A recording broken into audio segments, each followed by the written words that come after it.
우리는요 성경을 알고 싶어 합니다. 그렇지 않아요? 성경을 알고 싶어서 공부도 하고요, 또 성경을 배우기 위해서 많은 일들을 합니다. 그런데 참 그 성경을 공부할 때마다 많은 분들이 무엇이라고 이야기하냐면 성경이 어렵다라고 이야기를 해요. 도대체 이게 무슨 말씀인지 모르겠고 성경의 이야기가 무엇인지를 잘 알지 못하겠습니다 라고 이야기들을 종종 하십니다. 그런 분들 오늘 말씀 잘 들으시면요, 오늘 성경을 다 알게 되는 겁니다. 성경은 어렵지 않아요. 성경은 절대로 복잡하지 않습니다. 성경은 명확하고요, 성경은 분명합니다. 오늘 그 말씀을 통해서요, 이 분명한 하나님의 말씀을 알아가는 은혜가 우리 가운데 충만하기를 간절히 소망해요. 오늘 본문에 앞서서 예수님과 지도자들의 논쟁을 지켜보던 한 서기관이 있었습니다. 그리고 그 서기관이요, 예수님 앞에 나오게 돼요. 지금까지 종교학자들은요, 예수님 앞에 나올 때에 목적이 있었다라는 거예요. 어떠한 목적이 있었습니까? 이 예수를 넘어뜨려야 되겠다. 저 말꼬리를 잡아서 내가 시비를 한번 붙어야 되겠다. 내가 저 사람 창피 한번 줘야 되겠다라는 불순한 목적으로 예수님 앞에 나왔다라는 거예요. 그때에 그들은 어떻게 되었습니까? 자신들이 생각했던 그 마음과 그리고 자신들이 생각했던 계획대로 된 적이 한 번도 없어요. 그리고 하나님의 말씀이 선포되어질 때 수많은 무리가 은혜를 받았음에도 불구하고 그런 불순한 마음을 갖고 있었던 자들은 어떻게 되었습니까? 은혜 받지 못해요. 오히려 시험에 듭니다. 그들은요 나와서 똑같이 말씀을 듣는데 하나님의 그 뜻을 발견하지 못하고요, 마음속에 분냄과 성냄과 그리고 증오만 가득해서 오히려 예수님을 떠나게 되었다라는 거예요. 우리 성도님들은 어떠하십니까? 오늘 어떠한 마음으로 이 자리에 나와 계세요? 우리가 예수님 앞에 나올 때, 은혜의 자리에 나올 때요, 우리의 마음밭이 매우 중요합니다. 그래서 성경은요 우리의 마음밭을 4단계로 나눠서 이야기하고 있는 거예요. 때로는 길가 같은 밭이 있다. 그리고 때로는 돌과 같은 밭이 있다. 때로는 가시밭과 같은 밭이 있다. 때로는 좋은 밭이 있다. 그런데 은혜는 누가 받습니까? 좋은 밭을 소유한 분들이 받는 겁니다. 씨앗의 문제가 아니라요, 밭의 문제라는 거예요. 이것을 꼭 기억하시기 주님의 이름으로 축복합니다. 그래서 우리의 밭을요 기경시켜야 돼요. 기경한다라는 것이 무엇입니까? 갈아엎어야 한다라는 겁니다.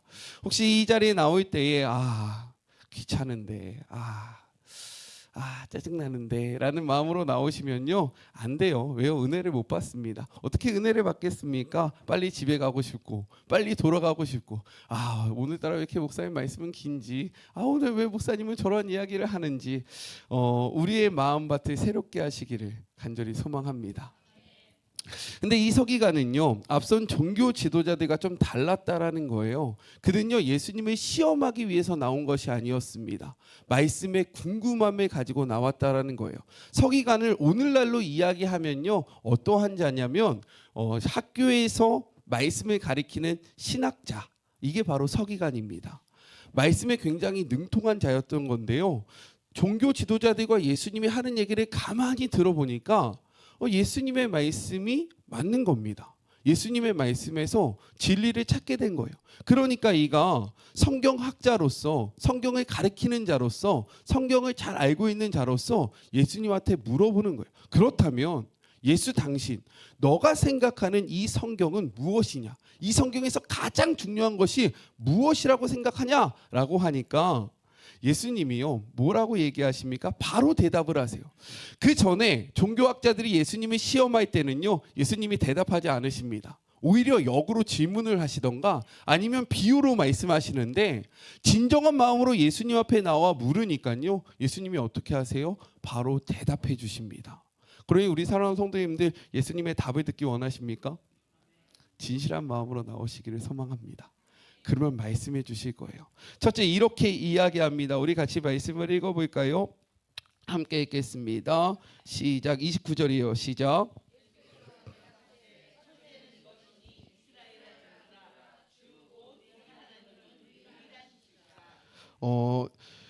때로는 우리가 기독교인들이 굉장히 무례하다라고 생각합니다. 그렇지 않아요? 다른 종교는 포용적인데, 다른 종교는 서로를 존중하는데 기독교는 왜 이렇게 이기적인지 모르겠습니다. 기독교는 왜 이렇게 독단적인지 모르겠습니다. 기독교는 왜 이렇게 폐쇄적인지 모르겠습니다. 이런 생각을 할 때가 있다라는 거죠. 그리고 세상 속에서도 이야기합니다. 야, 교회 다니는 사람들은 왜 자꾸 너희들만 믿으라고 얘기하는 거야?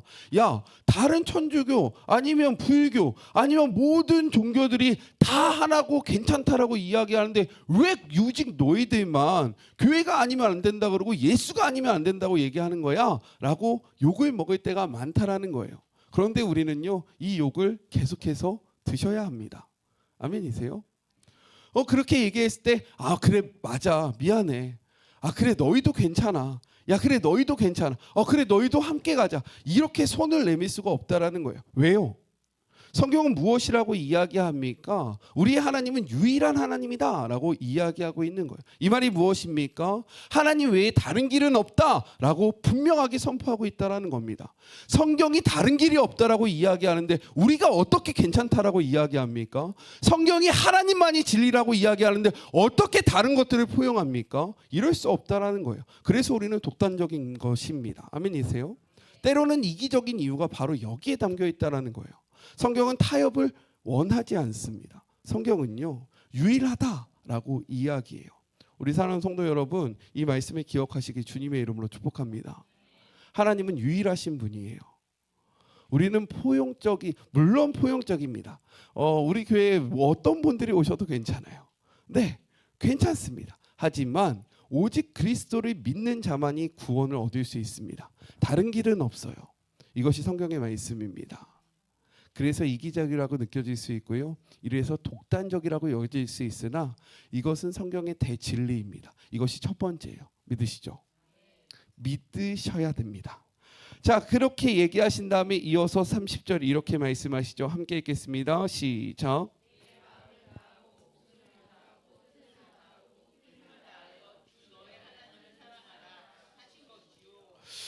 자, 사랑. 우리는 사랑을 무엇이라고 생각합니까? 우리는 사랑을 감정이라고 생각해요. 감정이 무엇이에요? 내가 좋아하는 것. 내가 그리고 흘러가는 것을 우리는 사랑이라고 이야기를 합니다. 그런데 이 성경의 말씀을 보니까 우리는 성경이 사랑이라고 이야기하는데 성경의 사랑은요, 감정이 아니라는 거예요. 무엇이라고 말씀하십니까? 30절 이렇게 이야기합니다. 다시 한번 잘 한번 읽어보세요. 자, 성경이 이야기하는 사랑이 무엇인지 함께 읽겠습니다. 시작.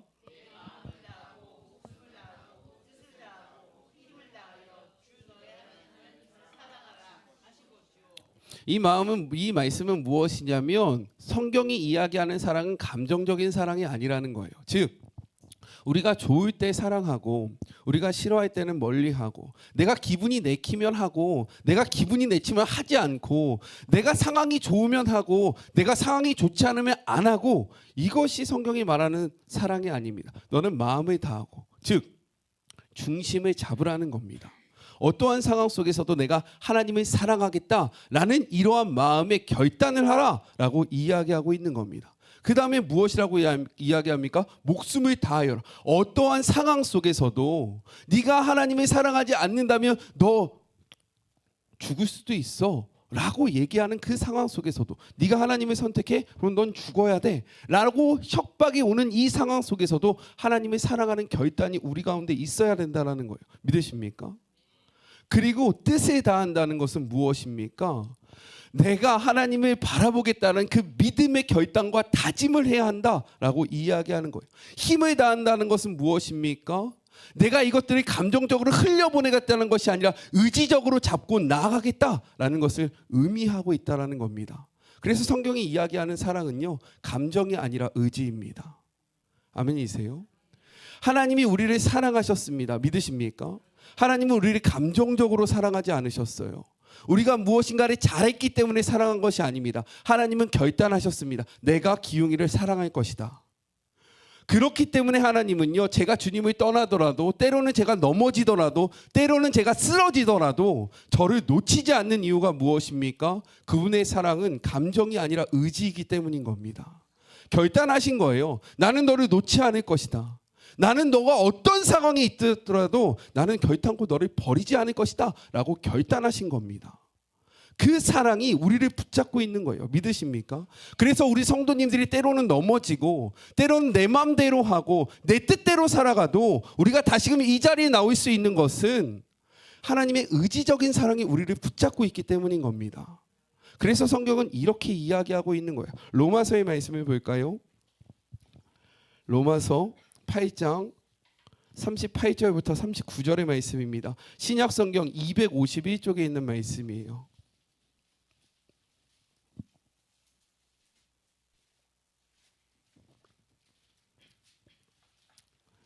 로마서 8장 38절 39절의 말씀입니다. 신약 성경 251쪽에 있는 말씀이에요. 함께 읽겠습니다. 시작.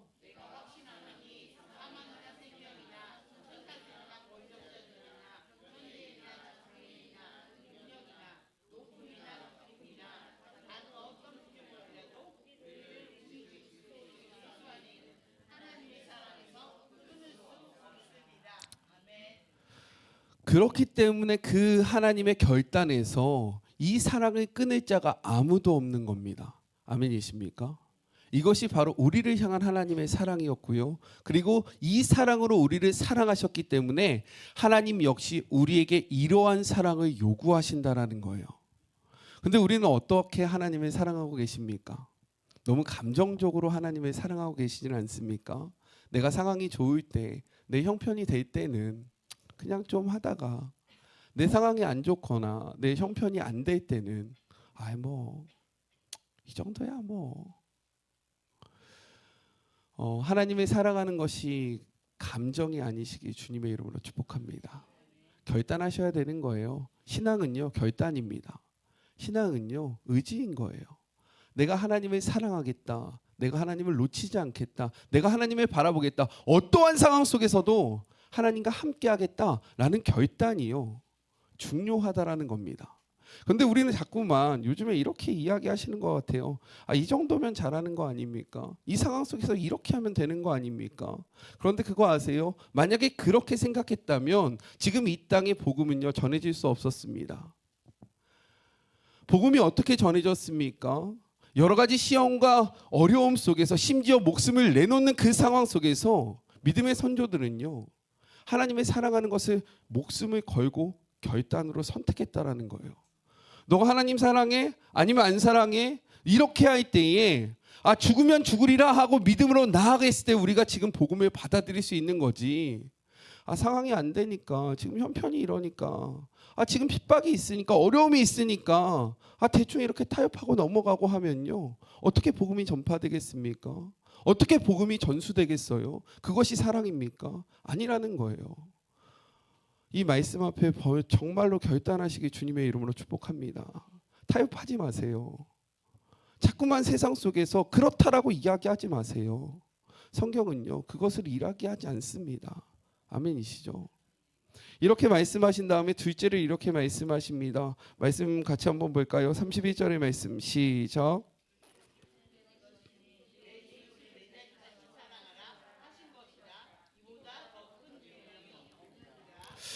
첫 번째 말씀하신 것이 무엇입니까? 유일하신 하나님을 너의 마음과 뜻과 힘과 너의 모든 것들을 다하여 사랑하는 것이다. 그리고 둘째가 있는데 그 둘째가 무엇입니까? 내 이웃을 내 몸과 같이 사랑하라 라고 이야기합니다. 우리 성도님들 옆에 계신 분들 한번 바라보시겠습니까? 뒤에 계신 분들도 한번 바라보시고요. 네, 한번 다 바라봐 보세요. 네, 눈을 다 맞춰 보십시오. 네, 그리고 저도 한번 바라봐 보세요. 네, 어떻게 사랑하고 계십니까? 진짜요? 사랑하고 계세요? 그럼 옆에 계신 분들 한번 이렇게 고백해 볼까요? 사랑합니다.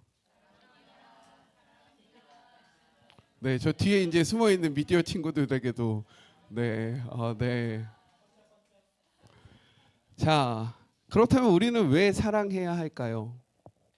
왜 사랑해야 할까요? 사실 옆에 있는 분 이렇게 마음에 들 때보다 마음에 안 들 때가 더 많으시죠? 내 마음 같지 않잖아요, 그렇죠? 근데 왜 사랑해야 할까요? 왜일까요?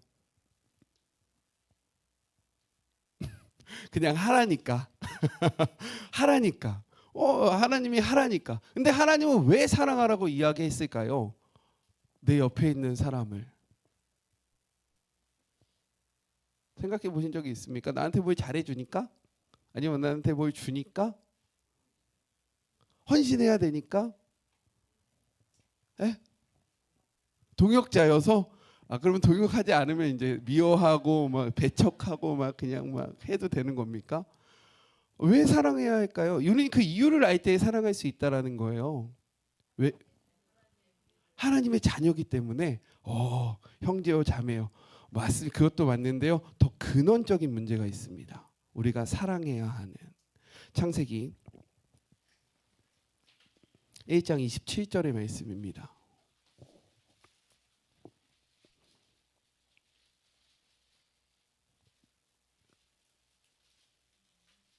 창세기 1장 27절의 말씀, 구약성경 이쪽에 있는 말씀이에요. 같이 한번 읽어보겠습니다. 시작.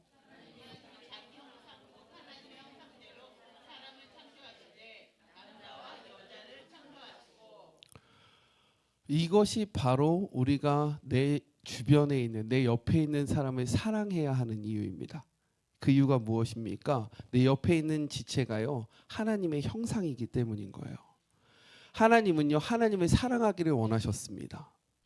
근데 그 현상을요, 우리가 하나님이 눈에 보이지 않잖아요. 근데 눈에 보이는 자신의 형상을요, 우리 옆에 있는 사람들에게 넣어주셨다는 거예요. 어떻게 그 옆에 있는 혹은 앞에 있는 저에게 하나님의 형상이 보이십니까? 대답을 안 해요.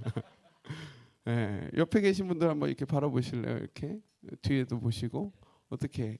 네, 그렇기 때문에 때로는 마음에 들지 않고 때로는 내 입맛에 맞지 않더라도 우리는 의지와 그리고 결단을 가지고 하나님의 형상인 내 옆에 있는 사람을 사랑해야 한다라는 거예요. 믿으십니까?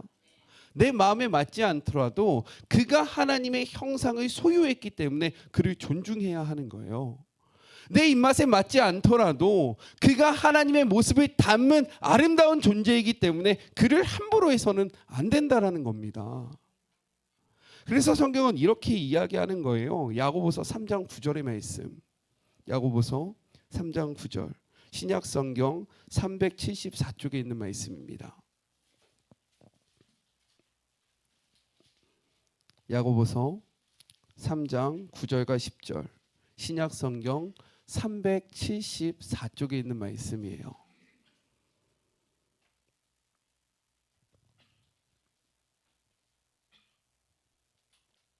야고보서 3장 9절 10절 함께 읽겠습니다. 시작.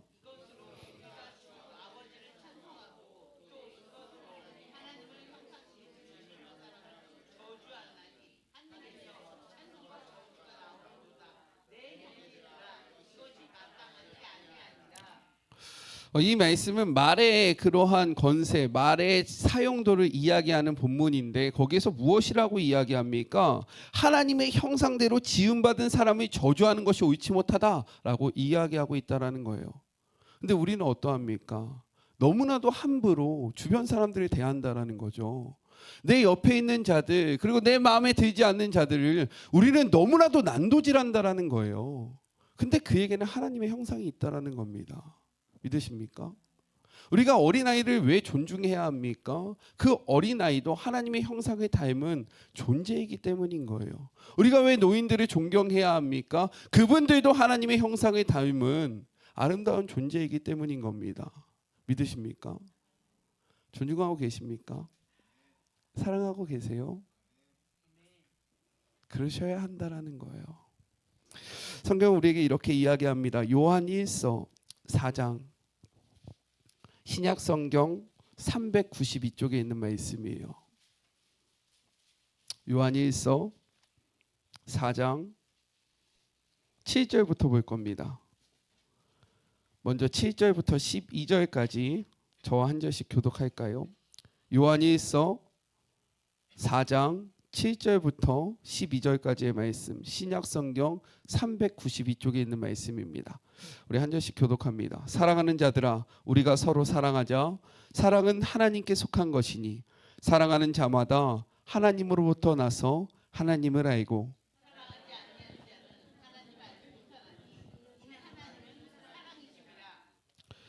하나님의 사랑이 우리에게 이렇게 나타난 바 되었으니 하나님이 자기의 독생자를 세상에 보내심은 그로 말미암아 우리를 살리려 하심이라.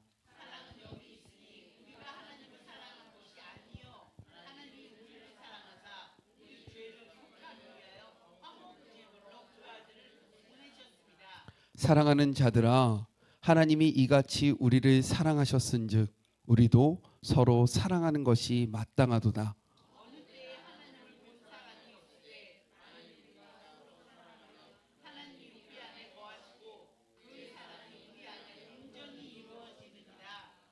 아멘. 하나님을 보기를 원하십니까? 우리는 하나님을 보기를 원해요. 그런데 성경 그 하나님을 볼 수 있는 방법을 무엇이라고 이야기합니까? 서로 사랑하는 것이다 라고 얘기하고 있는 거예요. 가정 속에서 하나님의 그 임재를 나타내고 싶으십니까? 그러면 가정 속에서 서로 사랑하셔야 해요. 아내는 남편을 존중해야 하고 남편은 아내를 사랑해야 합니다. 믿으십니까?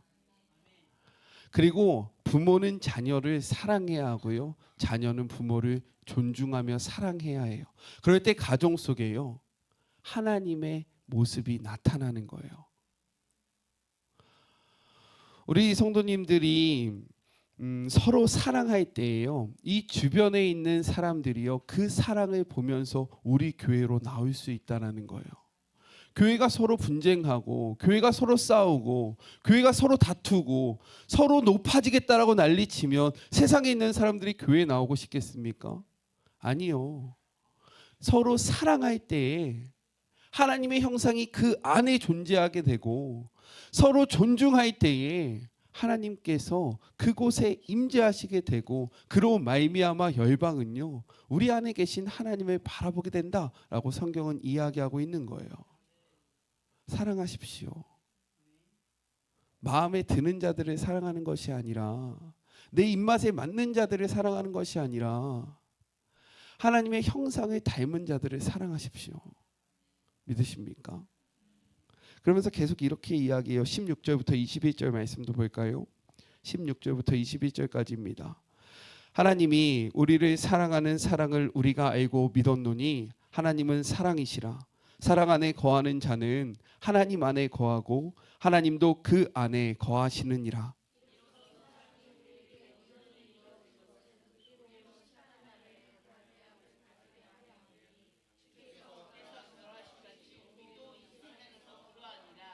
(19절) 읽겠습니다. 우리가 사랑함은 그가 먼저 우리를 사랑하였음이라.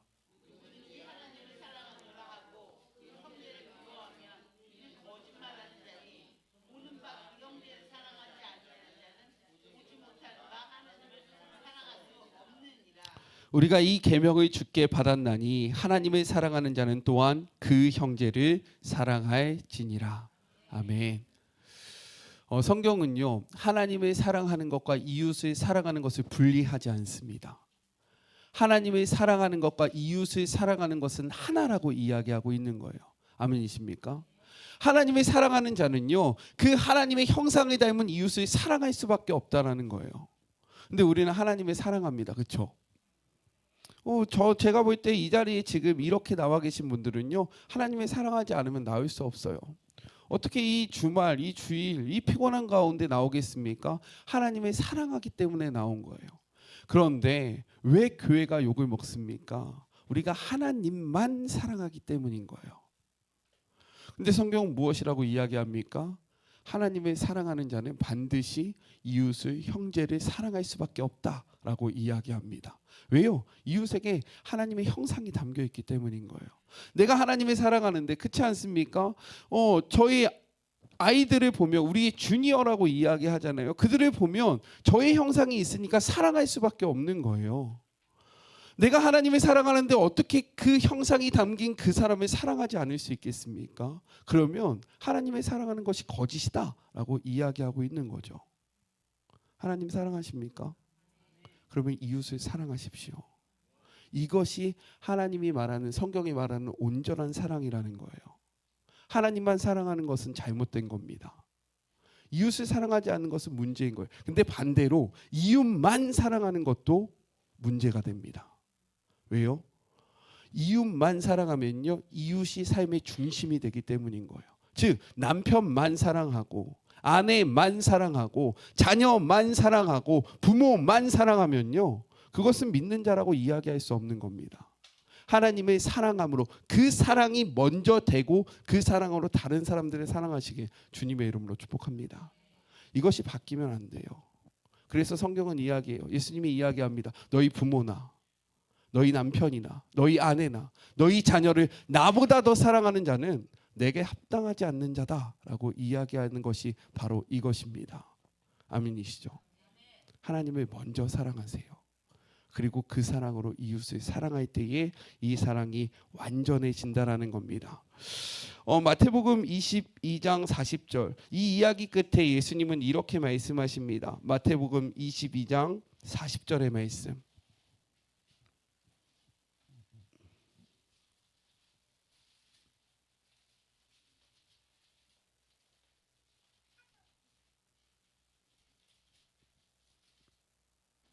마태복음 22장 40절의 말씀 함께 읽겠습니다. 시작.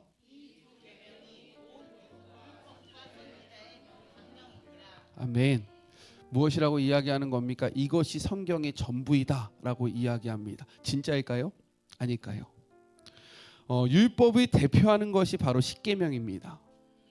그 십계명이요, 바로 이 두 가지를 이야기해요. 1부터 4계명이 무엇을 이야기합니까? 하나님을 사랑하는 방법에 대해서 이야기합니다.